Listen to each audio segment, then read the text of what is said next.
All right, welcome back to Off the Clock, one of our favorite segments that we have, a message of hope in today's Finding Family.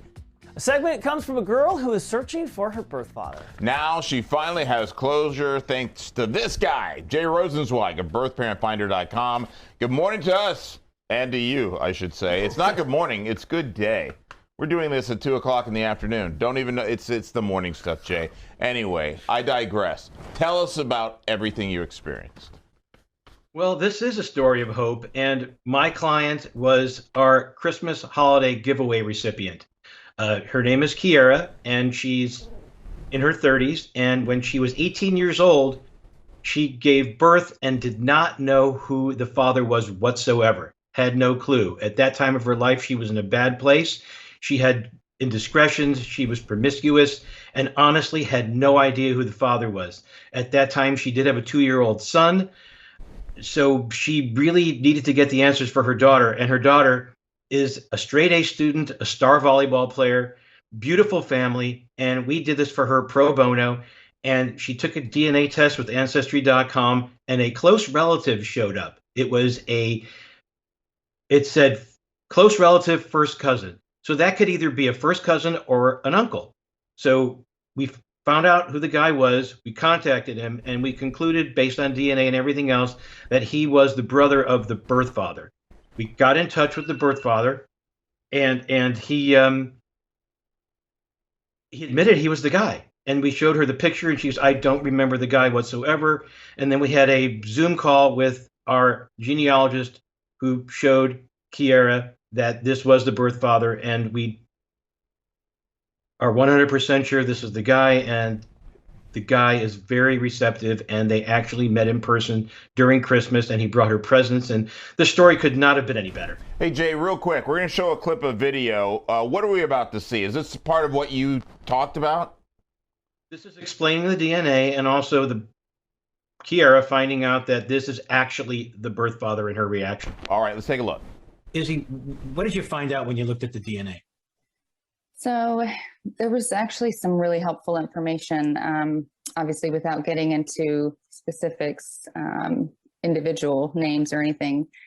We have, 3-4 really strong matches that share quite a bit of DNA with your daughter. And so, but there's only a certain number of relationship possibilities that two people can have together based on the amount of DNA that they share. And so my part was just putting those puzzle pieces together, trying to figure out, okay, well, if this person could be an uncle or this person could be a first cousin. And in fact, I did determine that your daughter has an uncle. So from that point, I had to make sure, as I called the DNA math worked. I just mapped out your daughter's tree, her family tree, paternal side only. And made sure that all the numbers worked. And then I went to Jay and said, hey, this is an uncle, not a cousin. So definitely 100%, this uncle, one of his brothers or a brother of his, is your daughter's father. Based on your story that your daughter was conceived around January of 2009, correct? Correct. And this would have been in the Dallas, Texas area, correct? Correct. And we know that the birth father, obviously from the DNA, was a white man. Correct. I believe I found your birth father, your daughter's birth father. You said Izzy is never wrong, so I'm hoping that she's not wrong. Yeah, based on the information that she confirmed, we don't believe we have the wrong person. We know that your daughter's very tall. This guy is 6 feet tall. They have the same smile.